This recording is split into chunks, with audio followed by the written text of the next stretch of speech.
Good morning mga kababoy. Ayan, umagang kay ganda. Pakain time na naman sa alaga. 6 AM in the morning. Ayan.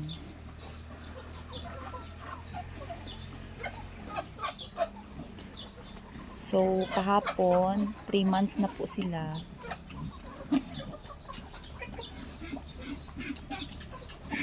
So, ilang buwan na lang. So, ilang weeks na lang. Pwede na silang ibenta.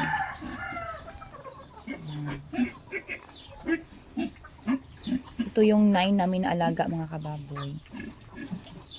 So, siyam silang magkakapatid. So, 3 months na sila kahapon. Yan. Yung iba kumakain, yung iba naman hindi kasi busog na yan. Kasi naka-unlimited sila. So, ito nangihingi pa. Naka-unlimited din, mayroon silang extension dito. Yan. Kasi siyam silang magkakapatid, hindi magkasya dun sa feeder. Yung brown talaga ay takam na takam sa pagkain niya mga kababoy. Ganyan siya eh. Tuwing kumakain, umuupo. Yan. Ito yun yung isang brown. So, sa siyams lang magkakapatid, 2 babae at saka 7 lalaki. Ganyan. So, ito nakalaki yung mga pangangatawan ng 3 months. Ng mga alaga.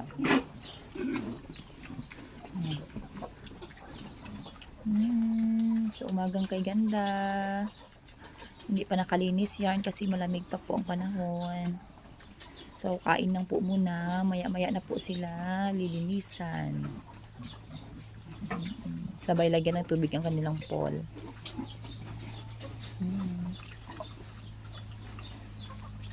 So, ganun din yung isa. Kumakain na bang, umuupo abang kumakain. Ayan.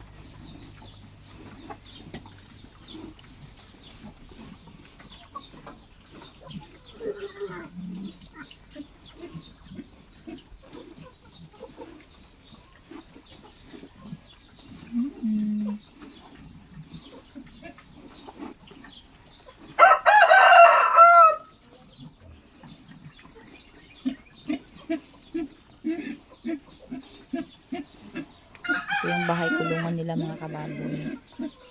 Yan. So, nilagyan namin ng alambre kasi hindi na po talaga sila maaasahan. Kasi pangatlong harvest na namin ito sa kulungan namin na kawayan. So, nilagyan na lang ni husband ng alambre kasi sinisira na nila yung kawayan. Yan. So, nilagyan na lang talaga. Kasi plano namin is ito na yung last siguro sa kawayan nila. Then, ilipat na sila dito mga kababoy yan. Yung bago namin ginawang kulungan. Ayan. So, ayan, hindi na nagamit. Kaya, yan lang muna.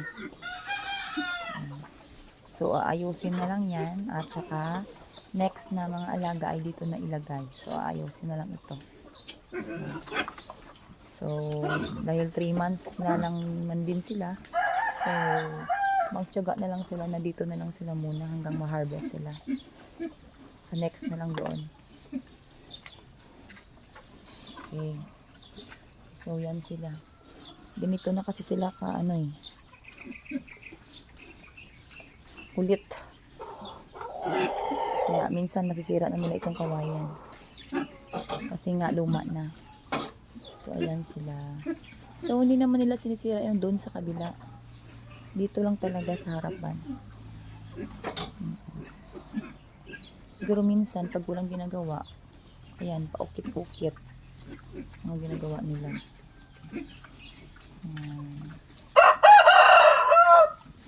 So, yung isa, yan, kumakain habang umihiga.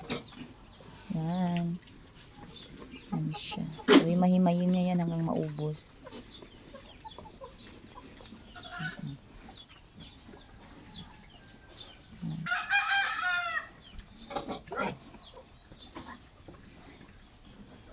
So, bye-bye muna mga kababoy. Doon naman ako sa kabilang bahay tangkal.